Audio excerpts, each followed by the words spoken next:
Let's get straight to the breaking news out of Hollywood this morning. Yeah, Paul Walker, one of the stars of the enormously popular Fast and Furious movies, dead in a car crash. Investigation into the fiery wreck that killed actor Paul Walker and his friend Roger Otis. Shocking news from Hollywood this weekend. Actor Paul Walker, who began acting as a child, then starring in the Fast and Furious films, dying in a car crash. Just like that, the world lost one of the most loved actors. A man that had been in the spotlight for years, but always remained kind-hearted and down-to-earth. He had a great future ahead of him, but then came the 30th of November 2013, the day his life abruptly got cut short. He once famously said, "If one day the speed kills me, do not cry, because I was smiling." Though that did not make his loss any easier on his family and fans. Even a decade later, for some, the pain is still there. This is the story of the last minutes of Paul Walker, as well as his early life. It all happened on the 30th of November 2013. Paul Walker was enjoying a few days away from filming Furious 7. Just before 3:30 p.m., Paul, together with good friend Roger Otis, left an event for Paul's charity called Reach Out Worldwide in good spirits. They hosted a toy drive to benefit the victims of the typhoon that struck the Philippines. Both men could not have foreseen what their good deed would lead to later that day. The two hopped in Roger's brand new Porsche Carrera GT with a fiery red color. Roger behind the wheel and Paul riding shotgun. The Porsche Carrera GT is a car that does 0 to 60 in 3.5 seconds and boasts over 600 horsepower. With that much power at the bottom of your feet, it was a car that was known for being hard to handle. It required the driver to possess the necessary driving skills as well as optimal focus at all times. In just a split second, things could go bad, really bad. Just like Paul, Roger had a long history with race cars and driving powerful cars at high speeds. So there was absolutely no need to be worried about him being behind the wheel of such a fast car. Only a few hundred yards away from the charity event, the two men drove through Hercules Street in Valencia, a neighborhood of Santa Clarita, California. And that's where it all went horribly wrong. Roger was traveling somewhere between 80 and 93 miles per hour in a 45 miles per hour speed zone when he somehow lost control of the car. The car hit a curb, a tree, a light post, and then another tree, before eventually bursting into flames several yards high. People attending the charity event heard a big bang and instantly knew something was wrong. They saw the smoke in the air and immediately knew where to go. Two of those people were Roger's young son, as well as Paul Walker's friend, Antonio Holmes. There was nothing. We tried. We went through fire extinguishers and... I'm so sorry. Witnesses tried whatever they could to save the two, but it was already too late. All they could do was watch as the flames wreaked havoc. In the end, Paul was burned beyond recognition and had to be identified by his dental records. News of the unfortunate event spread rapidly, and within an hour, fans of Paul Walker had all seen the devastating news that their favorite actor was no more. Many questions immediately arose. How did it happen? Roger was an experienced driver that had won multiple prizes as a racer. The Carrera GT was hard to handle as a car, though if there's anyone who should have been able to handle it, it was definitely Roger. Was it human error? A mechanical error? Or maybe just very bad luck? Right after the crash, investigation into the scene started.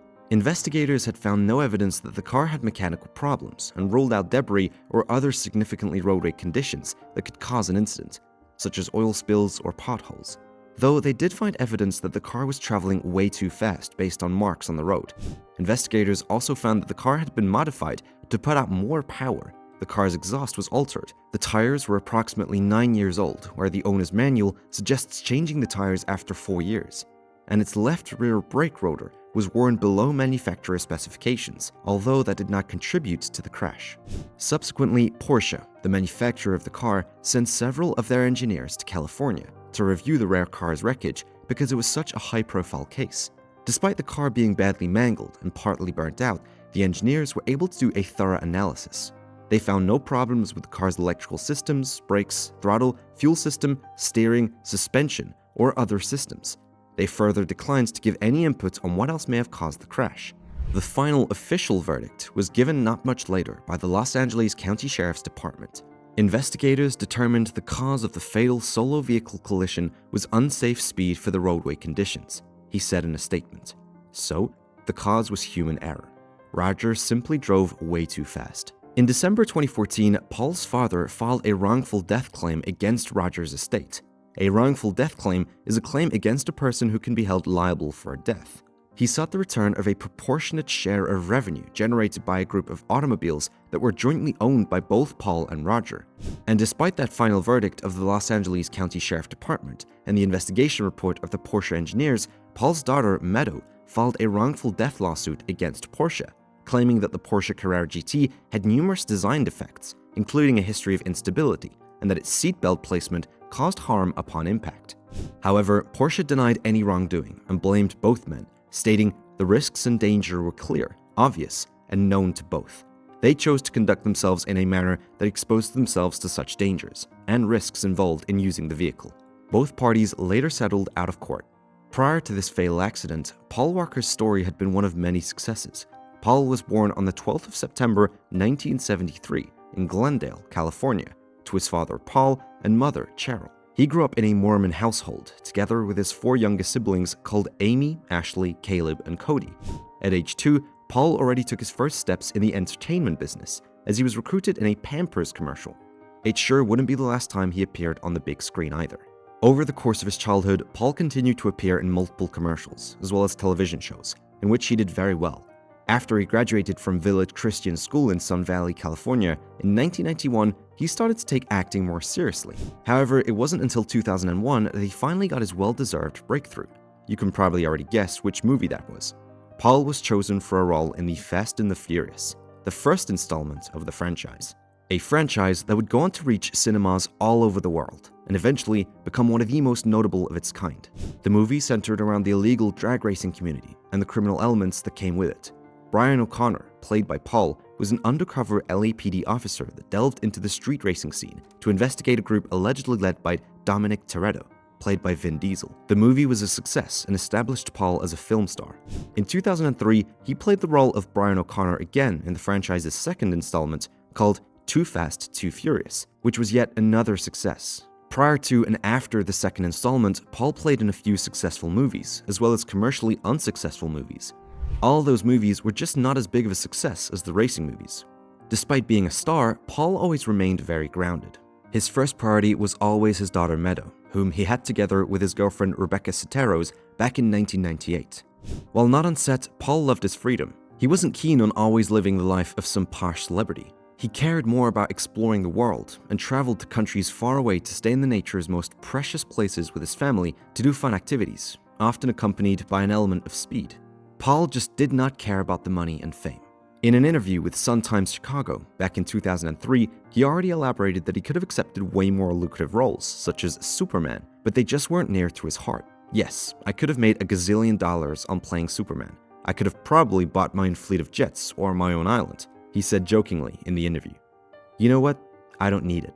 My favorite brand of summer shoes costs $23. I rarely pay more than $40 for my jeans. Throw in a t-shirt, and that costs me $20, or $10 if I buy it on the beach. I don't need $1 gazillion to manage that kind of lifestyle. I know I sound like a broken record, but 10 years ago, I was living out of a garage and panhandling, so just being a little comfortable is more than good for me. In fact, this is heaven, and I just might quit soon to spend the rest of my time with my daughter. After a 7-year hiatus, he took on the role as Brian O'Connor again in the latest installment of the franchise called Fast and Furious. The film was yet another success and became the highest-grossing film in the franchise up until that point. He also did the following 2 movies called Fast 5 and Fast and Furious 6. Paul was set to appear in the 7th movie as well, scheduled to be released in 2014. But good times don't last forever, and the time the movie was being filmed, the tragic incident took place. While Paul was spending a few days away from the set, Paul was cremated and laid to rest at Forest Lawn Memorial Park. As a result of his passing, the film was pushed back, and the producers had to fall back on older cutout scenes and Paul's younger brothers as stand-ins to complete his remaining scenes. The movie eventually became yet another large success, bringing in over $1.5 billion in box office. But there wasn't much to cheer for. Paul wasn't there anymore. His life got cut short on that 30th of November 2013. After his death, 4 more films starring Paul were released, but he will always be known as one of the few people who established the Fast and Furious franchise. Thank you for watching. If you've enjoyed this video, please be sure to leave a like, subscribe to my channel, and leave a comment sharing your thoughts. Feel free to suggest people who you think I should cover next. I hope to see you in the next one.